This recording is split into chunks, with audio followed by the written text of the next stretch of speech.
Researchers who take Bigfoot seriously don't take every alleged Bigfoot video seriously. In fact, they're often the first to call foul on the fakers. So when they tell us they've seen video they think is legit, we take a look too.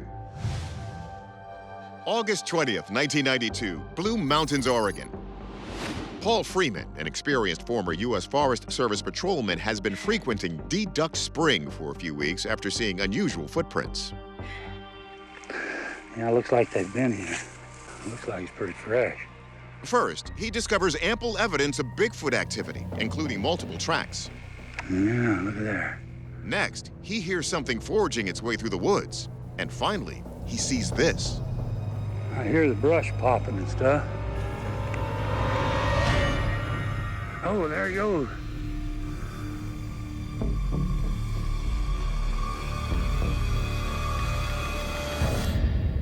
So there's a lot here that Bigfoot hunters find fascinating. One thing is the gait, especially the big strides, right? Big strides, this space through here, and the low swinging arm movement. They say that's not human. Also the detail in the hair. They say it's too natural to be a costume. Paul's son Mike was in the basement the day his dad rushed home with the footage. I kind of ran up the stairs, and here's my dad standing there, and he's covered in sweat and dirt, and he's pale in color, and he's shaking. I always tell people that that's the only time in my entire life that I ever saw my dad scared of anything. Field researcher Cliff Barrickman, a close friend of the Freeman family, is impressed by the research that Paul conducted in the wake of his alleged Sasquatch encounter. Paul had been collecting data on a series of maps for 10 years. Every time a sighting report came in, he would record the location and the date on a large map that was hanging in his basement. The evidence collected by Paul Freeman and his network of researchers in the Blue Mountains has been closely examined by more PhDs and anthropologists than any other data set in all Bigfoot history. But for Barrickman, the Freeman footage speaks for itself, drawing compelling comparisons with the famous Patterson Gimlin Bigfoot film of 1967. There are a lot of similarities between the Patterson Gimlin film and the Freeman footage. The subject does resemble the subject in the Patterson Gimlin film. The head is a little bit lower, the shoulders are higher, which is a very ape-like characteristic. The arms are quite long and they swing quite slowly. I think it's a Bigfoot, but whatever that is, it is quite large and quite massive. In Freeman's Bigfooting career from 1982 to 1997, he found and casted anywhere between 50 and 75 Bigfoot prints in the Blue Mountains, many of which have been examined and verified as genuine by scientists all over the country. To find out if his 1992 sighting is actually a real Bigfoot, we turn to our experts. First, we turn to wildlife biologist Floyd Hayes to rule out any possible animal misidentification. A black bear can be large and black, and it can walk on its two hind legs, but this animal seems to be a fully functional quadruped walking routinely on its hind legs, and bears only walk short distances on their hind legs. This also seems to have a much flatter face than a bear, which has a much more pointed snout. So I don't think that is a bear. I cannot rule this out as being a Bigfoot. Next, we turn to anatomist and anthropologist Dr. Jeff Meldrum, who gained renown early in his career for his work with Paul Freeman's prints. As it walks across, one can't help but be struck by resemblances to the Patterson Gimlin film. The massiveness of this figure is impressive. This smallish head set low down on the shoulders with massive musculature. Trapezius coming high up on the back of the head is quite apparent. The length of the arms is impressive as it swings its arm back. The way the sunlight plays across the hair has a very natural appearance, unlike the scattering effect of faux fur. I mean, if this was a hoax, it would require very skilled knowledge of animal anatomy. It's not only the anatomy of the creature that works for Meldrum, it's the location. It's actually ideal habitat. The evidence that has emerged from this region has been examined by more PhDs than from any other part of the country. The first evidence of skin ridge detail, which all primates have on the palms of their hands and soles of their feet, was evidenced in examples of footprints that come from this habitat. Southeastern Washington has extensive loess deposits. Loess is a very fine glacial sediment. As a result, that very fine textured soil picks up remarkable details in animal tracks. There's a very high likelihood that this is a genuine piece of video evidence of Sasquatch. Our verdict? Possible Bigfoot. In our experts' opinions, this could indeed be a true Sasquatch encounter. And it's important to note there were 2 creatures allegedly seen, even though only one was caught on camera. That seems to indicate there could be more where they came from. So we're going to keep our ears to the ground for further evidence. It's May 2012 near the town of Quincy, Florida. Retired Army Ranger Stacy Brown Sr., now deceased, and his filmmaker son, Stacy Brown Jr., are camping in Torreya State Park on a search for the elusive Bigfoot. They start hearing some noises, so they pull out their FLIR thermal camera and head off down a trail. We would hear something running on our right, and then we would hear something running on our left, and it stopped real quick. And then Dad looked up at the, up there at the tree, and he's like, oh, I see something. The thermal camera is rolling as Stacy Sr. notices a little black object sticking out of one side of a tree. Then it takes off and crosses this gap, and he goes into full-blown panic mode. The camera goes dead. He's like, we gotta go, we gotta go. He's like, do you got your gun?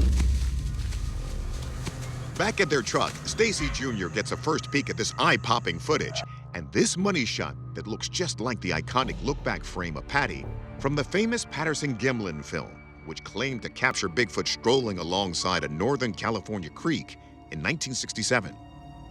I knew exactly what we had on camera. It was proof to me and my dad, because who on a Tuesday night is a mile and a half into the woods running around with no flashlight?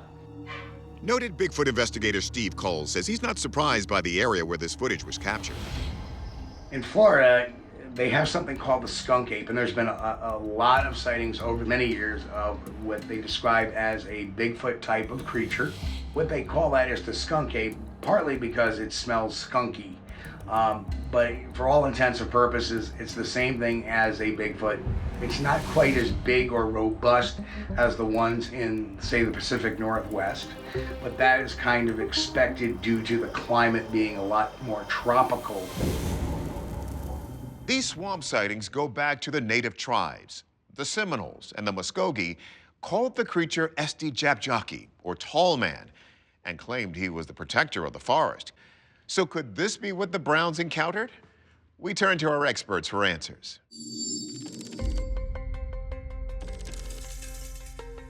We first ask the most obvious question. Could this just be a person? It was shot with a thermal imager, and so it's picking up the heat signature. Typically, if any clothing is being worn, it masks the intensity of the heat emanating from those covered parts of the body. Honestly, don't see any of that. It's just a pretty uniform signature that would suggest a body a la natural. But why would a person be walking around nude in the woods? Wildlife biologist Stephanie Manka instead notes the way the figure moves seems more like a different animal that doesn't wear clothes. It looks to be like a large primate, but it doesn't seem to match the body structure of the living apes, of chimpanzees or gorillas being the most prominent ones. It seems like its legs are too long, and when gorillas walk on their hind legs, they're not hunched over like that, they're more upright. Some have theorized that gorillas or large chimps could have escaped from one of the private zoos that have littered Florida over decades. But anthropologist Kathy Strain says neither this creature's morphology nor its gait support that theory. The way it comes out of the trees is what we call a Groucho walk. It's very typical of what witnesses say Bigfoot walks like. You can see it on the Patterson Gimlin film. You can see it in other examples where it's this strangely bent knee gait. It seems to be out of human proportions in the sense that you can't see a neck. It has very beefy looking arms. It has interesting legs that seem shorter than what you would see in humans. Whatever this was pretty big, in excess of 6.5, 7 feet in height perhaps, and quite bulky. It appears very substantial. That is, the arms and the legs are not spindly. They appear to be thick and muscular. Or could this all just be a hoax? In order to have this video be credible, I would expect to see a lot more thermal imagery through the trees. I wouldn't expect it to just completely disappear. Stacy Brown Jr. claims the reason the clip ends is because the camera stopped working. So what does Meldrum think? I know Stacy, actually, personally, and have visited with him. I have no reason to suspect that he contrived this. And so the only other question would be, is anyone foolish enough to traipse around buck naked in the dark? Our verdict? Unknown creature. Given that this footage was filmed at night with an early generation thermal imaging camera, we don't quite have enough information to reach a definitive answer. But whether this was indeed the Florida skunk ape or merely a subspecies of Florida man with a proclivity for nocturnal nudism, we can say this. The situation definitely warrants further investigation. It's getting dark on the evening of October 8th, 2020. Keith Lindsay is out in the wilderness of Fairbanks, Alaska, metal detecting. The sun is beginning to set when he hears something that stops him in his tracks. Whoa, did you hear that? He begins to pack up when the growl grows closer. The first few sounds I heard kind of sounded like a howl. That's why I thought they were wolves. But then they started shortening up to like grunts or whoops. Oh, jeez. A final scream encroaches too close for comfort before an object is thrown into the waters beside him. And Keith gets out of there fast. Let's hear it one more time. Oh, jeez. That was that loud and that close. I didn't want to hear it louder or closer. Field researcher Cliff Barrickman points out that Fairbanks does lie in the middle of an area in Alaska known for unusual activity, including strange lights in the sky, alleged alien abductions, and even Bigfoot sightings. Everyone's heard of the Bermuda Triangle. Well, it turns out that there's another triangular area up in Alaska where all sorts of stuff happens that's really weird. The Alaskan Triangle is a geographic area enclosed by 3 points: Juneau, Anchorage, and a town called Utqiagvik. Over the last 4 decades, literally thousands of people have gone missing in the wilds of Alaska. Hundreds of search parties have been organized, and very few of these people have ever surfaced. And while we usually think of Bigfoot as a more reserved creature, Barrickman says they can be aggressive. Sasquatches are not herbivores like all the other ape species. Sasquatches have been observed hunting and killing and eating animals. Everything from deer and elk to rodents, you name it. And if Sasquatch is pressed into a starvation situation, human beings probably look delicious at times. Oh, jeez. According to the indigenous people from the Olympic Peninsula in Washington, a Bigfoot once stole a child from a canoe. As the story goes, by the time Bigfoot was tracked down, he had already partially eaten the little girl and was killed for his misdeeds. So there's really no shortage of murderous Bigfoot tales from this area. Let's see what our experts think. First, wildlife biologist Stephanie Shuttler answers a basic question. Could Bigfoot even survive in Alaska? Of the existing primate species, none of them live in cold environments except for the Japanese macaque. All of the other ones are in more tropical areas, so it's very unlikely that a primate could survive in this type of environment. Also, there are scientists who do a lot of research there. There would be dung evidence, some indication on camera traps. Those scientists have not found any of that. But what about those whooping noises that are attributed to Bigfoot? Animals make some weird noises. Lynx and bobcats make some crazy, scary noises as well, so that can't be ruled out. Oh, jeez. Okay, but Keith recorded something. So forensic audio analyst Ed Primo, yes, he's Michael's dad, takes a crack at deciphering what we're hearing.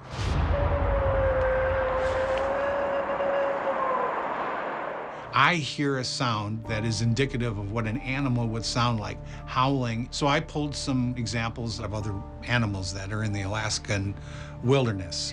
First, the Kodiak bear, one of the largest carnivores in the world. So when I look at the wave formation of the bear, the frequency range is 500 hertz and below. The frequency range of the unknown sound is a little bit higher, around 800 to 1,000 kilohertz. I can safely rule out this sound coming from a bear. Next, the fearsome wolverine, also known as the devil bear in Alaska. The wolverine is a much higher frequency range, more like 800 to 3,000. The unknown sound is not a wolverine. And finally, a wolf. Remember, that's what Ken says he originally suspected. Alaska is home to an estimated 7,000 to 11,000 of them. This one does represent what I'm hearing with the unknown sound.